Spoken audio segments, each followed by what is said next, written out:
ये कोई ज़्यादा खतरनाक नहीं है जो बंदा थोड़ा जिहा हलीमी रखे। जिन्ने भी टीवी एड्स है उन्हां चों एक अद्धा चैनल चुन लवे, एक चंगा चैनल जिहड़ा उन्होंने ठीक लगता, तो इन्फॉर्मेशन लोड जिन्ना मैक्सिमम हो सकता उन्होंने अवॉइड करे।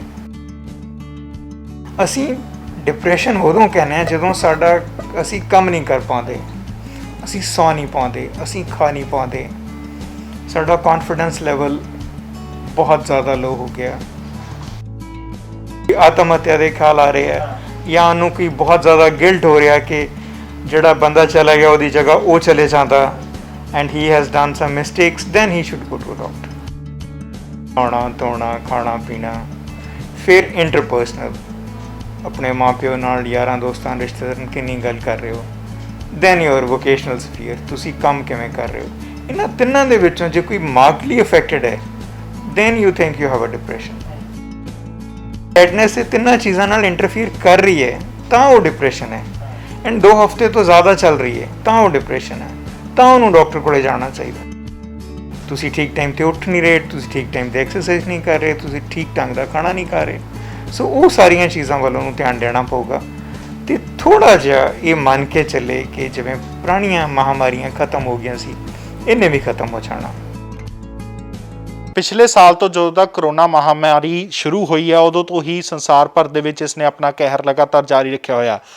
पहला साल की जी शुरुआत हुई सी उस करोना काफ़ी घट सीगा, पर हुण उसने अपना कहर लगातार मचाना शुरू कर दिता है। इस हद तक कि लोग सड़कों पर हुण आ चुके हैं। कई तस्वीरां तुसीं देखियां ने, चाहे वो दिल्ली दियां देखियां होण, कि लोग अपने मरीज़ों नूं लैके सड़कों पर बैठण तक मजबूर हो गए हैं क्योंकि ऑक्सीजन नहीं मिल रहा।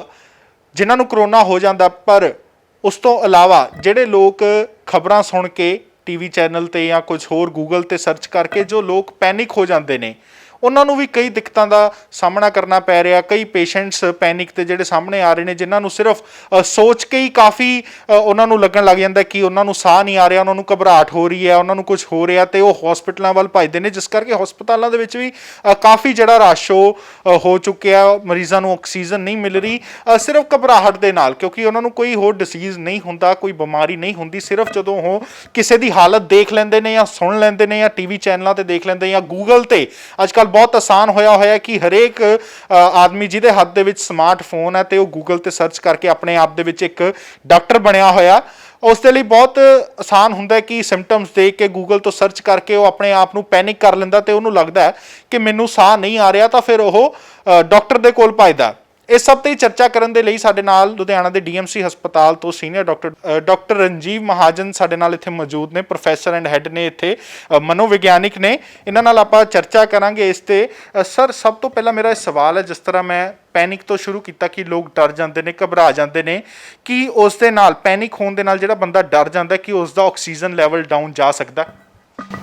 ਜਦੋਂ भी सानू थोड़ी चिंता होती है असीं थोड़ा जिहा ते जिहड़ी साडी ब्रीदिंग है, साडी रैसपिरेशन है, वो थोड़ी शैलो हो जाती है। तो शैलो होने नाल थोड़े तौर पर थोड़ा जिहा ऑक्सीजन लैवल घटदा, बट इहदा बहुत ज़्यादा बॉडी ते असर नहीं पाता। ऑक्सीजन लैवल घटदा जो अजकल हरेक ने ऑक्सीमीटर अपने घरों के रखे हुए हैं, उन्होंने लगता कि मेरा 90 तो डाउन हो गया ऑक्सीजन लैवल सिर्फ पैनिक के नाल, तो उस दे विच होर डर पैदा होंदा ते वो हॉस्पिटलों वाल भजदा कि वाकई वो जिहड़ा पैनिक के कारण ऑक्सीजन लैवल डाउन होंदा कि वो खतरनाक है। ये एज सच कोई खतरनाक नहीं है, बिकॉज जो तुसी पैनिक हो जाने हैं तो थोड़ी ब्रीदिंग फास्ट हो जाती है। ऑन द कंट्ररी वो फास्ट होने जाण नाल थोड़ी बॉडी चों जिहड़ी कार्बन डाइऑक्साइड है होर ज़्यादा निकलती है, तो उहदे नाल एंगजाइटी सिम्पटम होर वध जांदा ते तुसी होर पैनिक हो जाने हैं। So it's a kind of vicious circle, so that has to be avoided. किस तरह सर किन्ने केसेस मतलब आ रहे हैं तुहानूं इस समय पैनिक अटैक्स वाले या पैनिक वाले जिहड़े लोगों नूं सिर्फ लगता है कि साडी ऑक्सीजन लैवल घट गया, सानूं घबराहट हो रही है, सानूं कुछ हो गया, असीं लोकां कोलों ही सुन के किन्ने केसेस जिहड़े ने आ रहे हैं? केसेस बहुत ज़्यादा आ रहे हैं, एंड जिहड़े लोग पहला ही पेशेंट सीगे एंगजाइटी दे या पैनिक डिसऑर्डर दे या डिप्रैशन दे, वो तो आ ही रहे हैं, बट कुछ लोग होर जिहड़े बिकॉज ऑफ अनसर्टेनिटी या ग्रीफ करके, मैनूं इहो जिहा कोई नहीं लगता कि साडे चों कोई इहो जिहा आदमी होवे जिहदे 2-3 नोन बंदे चले ना गए होण, तो we are fighting with a grief. ਉਹ ਗਰੀਫ ਕਰਕੇ ਅਸੀਂ ਥੋੜੇ ਜਿਹੇ ਸੈਡ ਹਾਂ ਕਿਤੇ ਨਾ ਕਿਤੇ। That is increasing our problem. ਸਾਡੇ ਲਈ ਸਰ ਇਹ ਕਿੰਨਾ ਕੁ ਖਤਰਨਾਕ ਹੋ ਸਕਦਾ ਕਿ ਉਹ ਚਲੋ ਕੋਈ ਬੰਦੇ ਨੂੰ ਜਿਵੇਂ ਪੈਨਿਕ ਹੋ ਗਿਆ, ਕਿੰਨਾ ਕੁ ਉਸ ਦੇ ਲਈ ਖਤਰਨਾਕ ਹੋ ਸਕਦਾ, ਕਿਉਂਕਿ ਕਿਸੇ ਨੂੰ ਨਹੀਂ ਪਤਾ ਕਿ ਅੱਗੇ ਆਉਣ ਵਾਲੇ ਸਮੇਂ 'ਚ ਉਹਦੇ ਨਾਲ ਕੀ ਹੋਣਾ, ਪਰ ਇੱਕ ਡਰ ਦੇ ਕਾਰਨ ਉਸ ਨੂੰ ਬਹੁਤ ਕੁਝ ਹੋ ਸਕਦਾ ਹੈ। ਕਿੰਨਾ ਕੁ ਉਸ ਬੰਦੇ ਲਈ ਖਤਰਨਾਕ ਹੈ ਜਿਹੜਾ ਬੰਦਾ ਪੈਨਿਕ ਹੋ ਜਾਂਦਾ? ਆਈ ਥਿੰਕ ਇਹ ਕੋਈ ਜ਼ਿਆਦਾ ਖਤਰਨਾਕ ਨਹੀਂ ਹੈ ਜੇ ਬੰਦਾ ਥੋੜ੍ਹਾ ਜਿਹਾ ਹਲੀਮੀ ਰੱਖੇ। ਜਿੰਨੇ ਵੀ ਟੀਵੀ ਐਡਸ ਹੈ ਉਹਨਾਂ 'ਚੋਂ ਇੱਕ ਅੱਧਾ ਚੈਨਲ ਚੁਣ ਲਵੇ, ਇੱਕ ਚੰਗਾ ਚੈਨਲ ਜਿਹੜਾ ਉਹਨੂੰ ਠੀਕ ਲੱਗਦਾ, ਅਤੇ ਇਨਫੋਰਮੇਸ਼ਨ ਲੋਡ ਜਿੰਨਾ ਮੈਕਸਿਮਮ ਹੋ ਸਕਦਾ ਉਹਨੂੰ ਅਵੋਇਡ ਕਰੇ, ਪ੍ਰੋਪਰਲੀ ਇਨਫੋਰਮਡ ਰਵੇ। ਜਿਵੇਂ ਸਾਰੇ ਕਹਿੰਦੇ ਆ ਵੀ 90 ਤੋਂ ਥੱਲੇ ਜਾਵੇ ਤਾਂ ਤੁਸੀਂ ਚਲੇ ਜਾਓ ਡਾਕਟਰ ਕੋਲੇ, ਜਾਂ ਤੁਸੀਂ 5-6 ਮਿੰਟ ਐਕਸਰਸਾਈਜ਼ ਕਰਦੇ ਹੋ ਤਾਂ ਉਸ ਤੋਂ ਬਾਅਦ ਉਹਨੂੰ ਸਹੀ ਤਰੀਕੇ ਨਾਲ ਸਹੀ ਕੁਆਲਿਟੀ ਦੇ ਆਕਸੀਮੀਟਰ ਨਾਲ ਵੇਖੇ ਤਾਂ ਇਹੋ ਜਿਹੀ ਕੋਈ ਪ੍ਰੋਬਲਮ ਨਹੀਂ ਆਉਣ ਲੱਗੀ। ਇਸ 'ਚ ਸਰ ਬੰਦੇ ਦਾ ਲਾਈਫ ਸਟਾਈਲ ਕਿੰਨਾ ਕੁ ਮੈਟਰ ਕਰਦਾ, ਕਿ ਕਿਸ ਤਰ੍ਹਾਂ ਦਾ ਉਹ ਜੀਵਨੀ ਆਪਣੀ ਜੀ ਰਿਹਾ, ਉਹ ਕਿੰਨਾ ਕੁ ਮੈਟਰ ਕਰਦਾ ਤਾਂ ਕਿ ਉਹ ਇਹਨਾਂ ਚੀਜ਼ਾਂ ਤੋਂ ਥੋੜ੍ਹਾ ਦੂਰ ਰਵੇ ਅਤੇ ਆਪਣੀ ਜਿਹੜੀ ਮੈਂਟਲ ਹੈਲਥ ਹੈ ਉਹ ਵਧੀਆ ਰੱਖੇ? ਇਹ ਬਹੁਤ ਜ਼ਿਆਦਾ ਮੈਟਰ ਕਰਦਾ। ਮੇਰੀ ਸਾਰੇ ਲੋਕਾਂ ਨੂੰ ਇੱਕੋ ਹੀ ਚੀਜ਼ ਗੁਜ਼ਾਰਿਸ਼ ਹੈ ਕਿ ਜੋ ਰੂਟੀਨ ਉਹਨਾਂ ਦੀ ਇਹ ਮਹਾਮਾਰੀ ਤੋਂ ਪਹਿਲਾਂ ਸੀ, ਲਗਭਗ ਉਸੇ ਰੂਟੀਨ ਨਾਲ ਚੱਲਣ।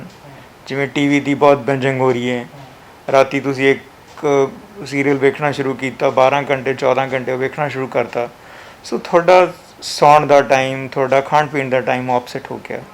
ਜੇ ਤੁਸੀਂ ਉਹਨੂੰ ਠੀਕ ਕਰ ਲਵੋ ਅਤੇ ਥੋੜ੍ਹਾ ਜਿਹਾ ਆਪਣੀ ਬਰੀਦਿੰਗ ਐਕਸਰਸਾਈਜ਼ ਜਾਂ ਮੈਡੀਟੇਸ਼ਨ ਜਾਂ ਯੋਗਾ 10 ਤੋਂ 15 minute, it is more than enough. Sir ਜਿਸ ਤਰ੍ਹਾਂ ਬੰਦੇ ਨੂੰ ਲੱਗਦਾ ਕਿ ਮੈਨੂੰ ਡਿਪਰੈਸ਼ਨ ਹੋ ਰਿਹਾ, ਜਾਂ ਪੈਨਿਕ ਦੀ ਆਪਾਂ ਗੱਲ ਕਰੀਏ ਕਿ ਮੈਨੂੰ ਪੈਨਿਕ ਅਟੈਕਸ ਆ ਰਹੇ ਨੇ, ਉਹ ਕਿਸ ਤਰ੍ਹਾਂ ਆਪਣੇ ਆਪ ਨੂੰ ਐਨਾਲਾਈਜ਼ ਕਰ ਸਕਦਾ ਅਤੇ ਕਿਸ ਤਰ੍ਹਾਂ ਉਹਨਾਂ ਚੀਜ਼ਾਂ ਤੋਂ ਦੂਰ ਰਹਿ ਸਕਦਾ? ਸੀ ਥੋੜ੍ਹੀ ਜਿਹੀ ਸੈਡਨੈਸ ਤਾਂ ਪੂਰੀ ਬੜੀ ਜੈਨੂਨ ਹੈ। ਅਸੀਂ ਡਿਪਰੈਸ਼ਨ ਉਦੋਂ ਕਹਿੰਦੇ ਹਾਂ ਜਦੋਂ ਅਸੀਂ ਕੰਮ ਨਹੀਂ ਕਰ ਪਾਉਂਦੇ, ਅਸੀਂ ਸੌ ਨਹੀਂ ਪਾਉਂਦੇ, ਅਸੀਂ ਖਾ ਨਹੀਂ ਪਾਉਂਦੇ, ਸਾਡਾ ਕੌਨਫੀਡੈਂਸ ਲੈਵਲ ਬਹੁਤ ਜ਼ਿਆਦਾ ਲੋ ਹੋ ਗਿਆ, ਸੋ ਉਹਨੂੰ ਅਸੀਂ ਡਿਪਰੈਸ਼ਨ ਕਹਿੰਦੇ ਹਾਂ। ਥੋੜ੍ਹੀ ਜਿਹੀ problem as a genuine human being ਜਦੋਂ ਤੁਹਾਡਾ ਕੋਈ ਆਸ-ਪਾਸ ਦਾ ਚਲੇ ਜਾਂਦਾ, ਤੁਹਾਡਾ ਕੰਮ ਕਾਜ ਘੱਟ ਜਾਂਦਾ, ਤੁਹਾਡੀ ਸੋਸ਼ਲ ਮੋਬਿਲਿਟੀ ਘੱਟ ਜਾਂਦੀ ਹੈ because of the lockdown, you have to understand ਕਿ ਇਹ ਸਾਰੀਆਂ ਚੀਜ਼ਾਂ ਜਿਹੜੀਆਂ ਹੈਗੀਆਂ ਇਹ ਟੈਂਪਰਰੀ ਹੈ, ਅਤੇ ਜੋ ਕੁਛ ਵੀ ਸਰਕਾਰਾਂ ਕਰ ਰਹੀਆਂ ਉਹ ਜ਼ਰੂਰੀ ਹੈ ਅਤੇ ਸਾਡੇ ਫਾਇਦੇ ਲਈ ਹੈ। ਮਤਲਬ ਕਿਸ ਤਰ੍ਹਾਂ ਬੰਦਾ ਆਪਣੇ ਆਪ ਨੂੰ ਇਹ 'ਚ ਡਿਫਰੈਂਸ ਕਰ ਸਕਦਾ ਕਿ ਉਹ ਸੈਡ ਹੈ, ਕਿ ਉਹ ਡਿਪਰੈਸ਼ਨ ਦਾ ਮਰੀਜ਼ ਹੈ? ਕਿਉਂਕਿ ਅੱਜ ਕੱਲ੍ਹ 14-15 ਸਾਲ ਦਾ ਬੱਚਾ ਵੀ ਕਹਿ ਦਿੰਦਾ ਕਿ ਮੈਨੂੰ ਡਿਪਰੈਸ਼ਨ ਹੋ ਗਿਆ। ਉਹ ਕਿਸ ਤਰ੍ਹਾਂ ਬੰਦਾ ਮਤਲਬ ਆਪਣੇ ਆਪ ਨੂੰ ਡਿਫਰੈਂਸ ਉਹ 'ਚ ਦੇਖ ਕੇ ਐਨਾਲਾਈਜ਼ ਕਰ ਸਕਦਾ? ਅਸੀਂ ਨੋਰਮਲੀ ਨਾ 3 ਚੀਜ਼ਾਂ 'ਚ ਬੰਦੇ ਨੂੰ ਅਸੈਸ ਕਰਦੇ ਹਾਂ ਕਿ ਤੁਸੀਂ ਆਪਣੇ ਵੱਲ ਕਿੰਨਾ ਧਿਆਨ ਦੇ ਰਹੇ ਹੋ। ਨਹਾਉਣਾ ਧੋਣਾ, ਖਾਣਾ ਪੀਣਾ, ਫਿਰ ਇੰਟਰਪਰਸਨਲ, ਆਪਣੇ ਮਾਂ ਪਿਓ ਨਾਲ, ਯਾਰਾਂ ਦੋਸਤਾਂ ਰਿਸ਼ਤੇਦਾਰਾਂ ਨਾਲ ਕਿੰਨੀ ਗੱਲ ਕਰ ਰਹੇ ਹੋ, ਦੈਨ ਯੂਅਰ ਵੋਕੇਸ਼ਨਲ ਸਫੀਅਰ, ਤੁਸੀਂ ਕੰਮ ਕਿਵੇਂ ਕਰ ਰਹੇ ਹੋ। ਇਹਨਾਂ ਤਿੰਨਾਂ ਦੇ ਵਿੱਚੋਂ ਜੇ ਕੋਈ ਮਾਰਕਲੀ ਅਫੈਕਟਡ ਹੈ then you think you have a depression. I think ਬਹੁਤ ਸਾਰੇ ਕੇਸਿਸ 'ਚ ਕੋਈ ਵੀ ਅਫੈਕਟਡ ਨਹੀਂ ਹੁੰਦਾ। ਮਤਲਬ ਬੰਦੇ ਨੂੰ ਲੱਗਦਾ ਹੈ ਉਹ ਸੈਡਨੈਸ ਨੂੰ ਹੀ ਆਪਣਾ ਇੱਕ ਡਿਪਰੈਸ਼ਨ ਮੰਨ ਲੈਂਦਾ ਅਤੇ ਦਿਮਾਗ 'ਚ ਬਿਠਾ ਲੈਂਦਾ। Sadness is a normal emotion. ਜੇ ਸੈਡਨੈਸ ਇਹ ਤਿੰਨਾਂ ਚੀਜ਼ਾਂ ਨਾਲ ਇੰਟਰਫੀਅਰ ਕਰ ਰਹੀ ਹੈ ਤਾਂ ਉਹ ਡਿਪਰੈਸ਼ਨ ਹੈ, ਐਂਡ 2 ਹਫ਼ਤੇ ਤੋਂ ਜ਼ਿਆਦਾ ਚੱਲ ਰਹੀ ਹੈ ਤਾਂ ਉਹ ਡਿਪਰੈਸ਼ਨ ਹੈ, ਤਾਂ ਉਹਨੂੰ ਡਾਕਟਰ ਕੋਲੇ ਜਾਣਾ ਚਾਹੀਦਾ। ਜਾਂ ਉਹਨੂੰ ਕੋਈ ਆਤਮ ਹੱਤਿਆ ਦੇ ਖਿਆਲ ਆ ਰਹੇ ਹੈ, ਜਾਂ ਉਹਨੂੰ ਕੋਈ ਬਹੁਤ ਜ਼ਿਆਦਾ ਗਿਲਟ ਹੋ ਰਿਹਾ ਕਿ ਜਿਹੜਾ ਬੰਦਾ ਚਲਾ ਗਿਆ ਉਹਦੀ ਜਗ੍ਹਾ ਉਹ ਚਲੇ ਜਾਂਦਾ, and he has done some mistakes, then he should go to a doctor. ਅਤੇ ਆਪਣੀ ਸਰ ਮੈਂਟਲ ਹੈਲਥ ਨੂੰ ਮੇਨਟੇਨ ਰੱਖਣ ਨੂੰ, ਵਧੀਆ ਰੱਖਣ ਨੂੰ, ਉਹਨੂੰ ਆਪਣੀ ਰੂਟੀਨ 'ਚ ਕੀ ਐਸਾ ਕਰਨਾ ਚਾਹੀਦਾ ਕਿ ਮੈਂਟਲ ਹੈਲਥ ਉਹਦੀ ਵਧੀਆ ਰਹੇ? ਅੱਛਾ, ਪਹਿਲਾਂ ਵੀ ਕਿਹਾ ਕਿ ਜੋ ਵੀ ਉਹਦੀ ਰੂਟੀਨ ਸੀ ਪਹਿਲਾਂ, ਜੋ ਪਹਿਲਾਂ 6 ਵਜੇ ਉੱਠਦਾ ਸੀ, ਉੱਠ ਕੇ ਨਹਾਉਂਦਾ ਸੀ, ਥੋੜ੍ਹੀ ਐਕਸਰਸਾਈਜ਼ ਕਰਦਾ ਸੀ, ਉਹ ਕੰਟੀਨਿਊ ਕਰੇ। 10 ਵਜੇ ਸੌਂ ਜਾਂਦਾ ਸੀ, ਉਹਨੂੰ ਕੰਟੀਨਿਊ ਕਰੇ। ਇੱਕ ਹੈਲਦੀ ਖਾਣਾ ਖਾਂਦਾ ਸੀ, ਉਹਨੂੰ ਕੰਟੀਨਿਊ ਕਰੇ। ਕਿਸੇ ਵੀ ਚੀਜ਼ ਦੀ ਐਕਸੈਸ ਨਾ ਕਰੇ। ਹੁਣ ਤੁਸੀਂ ਮੈਜੋਰਿਟੀ ਲੋਕਾਂ ਤੋਂ ਸੁਣਦੇ ਹੋ ਜੀ ਵੇਟ ਵੱਧ ਗਿਆ। ਕਿਉਂ ਵੱਧ ਗਿਆ ਜੀ ਵੇਟ? ਬਿਕੋਜ਼ ਤੁਹਾਡਾ ਲਾਈਫ ਸਟਾਈਲ ਤੁਸੀਂ ਖਰਾਬ ਕਰ ਲਿਆ ਆਪਣਾ। ਤੁਸੀਂ ਠੀਕ ਟਾਈਮ 'ਤੇ ਉੱਠ ਨਹੀਂ ਰਹੇ, ਤੁਸੀਂ ਠੀਕ ਟਾਈਮ 'ਤੇ ਐਕਸਰਸਾਈਜ਼ ਨਹੀਂ ਕਰ ਰਹੇ, ਤੁਸੀਂ ਠੀਕ ਢੰਗ ਦਾ ਖਾਣਾ ਨਹੀਂ ਖਾ ਰਹੇ। ਸੋ ਉਹ ਸਾਰੀਆਂ ਚੀਜ਼ਾਂ ਵੱਲ ਉਹਨੂੰ ਧਿਆਨ ਦੇਣਾ ਪਊਗਾ, ਅਤੇ ਥੋੜ੍ਹਾ ਜਿਹਾ ਇਹ ਮੰਨ ਕੇ ਚੱਲੇ ਕਿ ਜਿਵੇਂ ਪੁਰਾਣੀਆਂ ਮਹਾਂਮਾਰੀਆਂ ਖਤਮ ਹੋ ਗਈਆਂ ਸੀ, ਇਹਨੇ ਵੀ ਖਤਮ ਹੋ ਜਾਣਾ। ਸਾਡੇ DMC 'ਚ ਇੱਕ ਵਰਡ ਲਿਖਿਆ ਹੁੰਦਾ, ਦਿਸ ਟੂ ਸ਼ੈਲ ਪਾਸ। ਇੱਕ ਬੜੀ ਵੱਡੀ ਲਾਈਨ ਹੈ ਇਹ ਕਿ ਇਹ ਟੈਂਪਰੇਰੀ ਚੀਜ਼ ਹੈ। ਜਦੋਂ ਇੰਨੀ ਕੁ ਸਮਝ ਲੱਗ ਜਾਂਦੀ ਹੈ ਕਿ ਟੈਂਪਰੇਰੀ ਚੀਜ਼ ਹੈ, 2 ਮਹੀਨੇ 3 ਮਹੀਨੇ, ਇਹ ਜ਼ਰੂਰੀ ਹੈ। ਇਹ ਸਦੀਆਂ ਤੋਂ ਚੱਲਿਆ ਆ ਰਿਹਾ।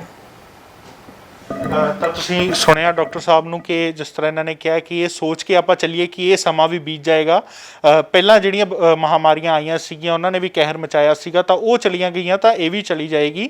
ਬਹੁਤਾ ਦਿਮਾਗ ਤੇ ਜਿਹੜਾ ਸਟ੍ਰੈਸ ਲੈਣਾ ਨਹੀਂ ਚਾਹੀਦਾ, ਉਹ ਤੁਹਾਡੇ ਹੀ ਸਿਹਤ ਲਈ ਹਾਨੀਕਾਰਕ ਹੋ ਸਕਦਾ। ਤੇ ਜਿਸ ਤਰ੍ਹਾਂ ਕਰੋਨਾ ਦੇ ਕਹਿਰ ਤੋਂ ਪਹਿਲਾਂ, ਕਰੋਨਾ ਦੇ ਸਮੇਂ ਤੋਂ ਪਹਿਲਾਂ ਜਿੱਦਾਂ ਤੁਹਾਡੀ ਰੂਟੀਨ ਚੱਲਦੀ ਸੀ, ਤੁਸੀਂ ਆਪਣੀ ਉਸੇ ਤਰ੍ਹਾਂ ਹੀ ਰੂਟੀਨ ਨੂੰ ਕੰਟੀਨਿਊ ਰੱਖਿਓ। ਆਪਣਾ ਟਾਈਮ ਤੇ ਸੋਵੋ, ਟਾਈਮ ਤੇ ਖਾਓ ਅਤੇ ਵਧੀਆ ਖਾਓ, ਤਾਂ ਉਸ ਦੇ ਨਾਲ ਤੁਹਾਨੂੰ ਕੋਈ ਵੀ ਜਿਹੜੀ ਹੈ ਦਿਮਾਗੀ ਦਿੱਕਤ ਨਹੀਂ ਆਏਗੀ। ਤੁਹਾਡੇ ਦਿਮਾਗ ਤੇ ਕੋਈ ਪ੍ਰੈਸ਼ਰ ਨਹੀਂ ਰਹੇਗਾ। ਡਿਪਰੈਸ਼ਨ ਜਿਹੜਾ ਤੁਹਾਨੂੰ ਲੱਗਦਾ ਉਹ ਤੁਹਾਨੂੰ ਆਪ ਐਨਾਲਾਈਜ਼ ਕਰਨਾ ਚਾਹੀਦਾ ਕਿ ਕੀ ਤੁਸੀਂ ਵਾਕਈ ਹੀ ਡਿਪਰੈਸ਼ਨ ਦੇ ਵਿੱਚੋਂ, ਤੇ ਆਪਣਾ ਲਾਈਫ ਸਟਾਈਲ ਤੁਸੀਂ ਵਧੀਆ ਰੱਖੋ। ਤਾਂ ਦੇਰ ਅਪਡੇਟ ਸੀ, ਸਾਨੂੰ ਜਰੂਰ। ਕੈਮਰਾਮੈਨ ਹੈਰੀ ਦੇ ਨਾਲ ਸਰਮਜੀਤ ਸਿੰਘ, ਲੁਧਿਆਣਾ।